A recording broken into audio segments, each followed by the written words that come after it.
যে সরকারে জনগণের প্রতিনিধি নেই সেই সরকার মানুষের জন্য সমস্যার কারণ হবে, এটাই স্বাভাবিক। এমন মন্তব্য করেছেন বিএনপি মহাসচিব মির্জা ফখরুল ইসলাম আলমগীর। তিনি বলেন, জুলাই শহীদ এবং আহতদের জন্য সত্যিকার অর্থে কিছু করতে না পারলে এর চেয়ে বড় কোনো প্রতারণা থাকবে না। জাতীয় প্রেসক্লাবের আয়োজনে গণ অভ্যুত্থানের বর্ষপূর্তিতে জুলাই শহীদ পরিবারের সাথে মতবিনিময় এবং সম্মাননা প্রদান অনুষ্ঠানে তিনি এসব কথা বলেন। মির্জা ফখরুল বলেন, রাজনৈতিক দলগুলোর মধ্যে পারস্পরিক বোঝাপড়া থাকতে হবে। যেই কাদা ছোড়াছুড়ি চলছে তার একটা সীমা থাকা জরুরি উল্লেখ করে তিনি বলেন, গণতন্ত্রে ভিন্ন মত এবং বক্তব্য থাকা স্বাভাবিক।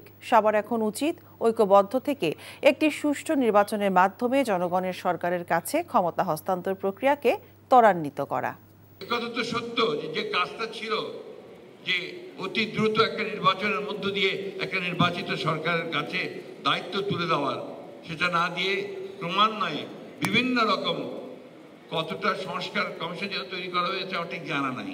তারা দেশকে পুরো নতুন একটা আপনার ওই দেশ তৈরি করতে, এটাকে ম্যাজিক্যাল দেশ তৈরি করতে চান। খুব ভালো কথা, কিন্তু আমরা তো চাই যে সেটা জনগণের মধ্য থেকে আসুক। আমরা তো চাই যে সেটা জনগণ সেই শক্তিটা নিয়ে তারা বেরিয়ে আসবে।